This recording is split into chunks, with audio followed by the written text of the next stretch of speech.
Assalamualaikum warahmatullahi wabarakatuh. Kita ketemu lagi untuk melanjutkan pembahasan materi yang telah kita bahas pada pertemuan berikutnya. Pada minggu kelima ini kita akan membahas dan mempelajari serta mendiskusikan tema tentang pengukuran ranah kognitif. Sebagaimana kita ketahui bahwa ada 3 ranah yang menjadi objek penilaian dan evaluasi pembelajaran. Pertama, ranah kognitif, yang kedua, ranah afektif, dan yang ketiga, ranah psikomotorik. Pengukuran ranah kognitif ini merupakan materi kelima dalam mata kuliah penilaian dan evaluasi pembelajaran PAI. Karena pertama, tentang orientasi perkuliahan, yang kedua pengertian ruang lingkup objek dan fungsi penilaian dan evaluasi pembelajaran PAI, 3 ragam evaluasi hasil belajar, 4 alat dan teknik evaluasi hasil belajar, dan kelima itu saat ini adalah pengukuran ranah kognitif. Pada pembahasan ranah kognitif saat ini ada beberapa hal yang ingin kita pelajari dan bahas bersama. Pertama, ini mengenai pengertian ranah kognitif. Yang kedua, tujuan pengukuran ranah kognitif. Yang ketiga, jenjang pada ranah kognitif. Dan keempat, ciri atau karakteristik ranah kognitif. Kita masuki pada pengertian ranah kognitif.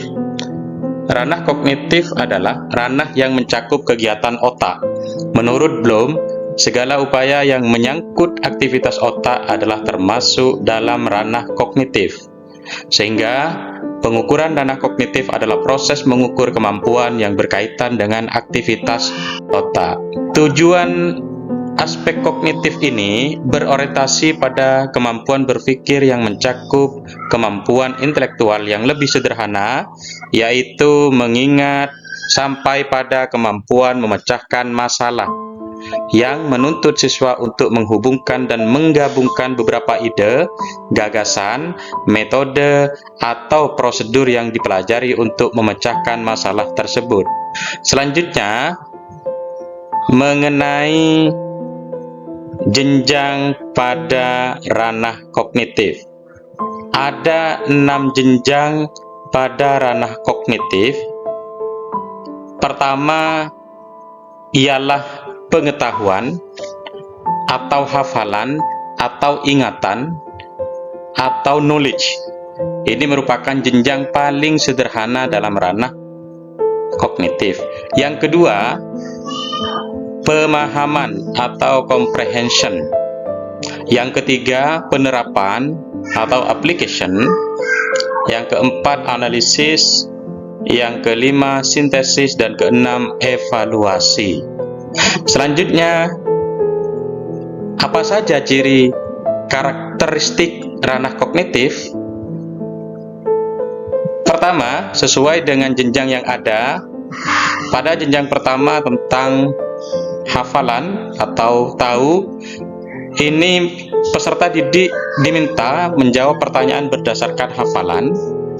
Yang kedua, peserta didik dituntut untuk menyatakan masalah dengan kata-kata sendiri. Yang ketiga, peserta didik menerapkan prinsip dan konsep dalam situasi yang baru. Yang keempat, peserta didik diminta untuk menguraikan informasi ke dalam beberapa bagian. Yang kelima, dituntut untuk menghasilkan suatu cerita, komposisi, hipotesis, atau teorinya sendiri. Dan yang terakhir, karakteristik ranah kognitif adalah mengevaluasi informasi seperti bukti, sejarah, editorial, teori, dan sebagainya. Demikianlah pembahasan tentang pengukuran ranah kognitif pada part kelima atau minggu kelima saat ini. Semoga apa yang kita diskusikan menjadi tambahan ilmu yang barokah bagi kita. Kita ketemu pada minggu ke-6. Terima kasih. Wassalamualaikum warahmatullahi wabarakatuh.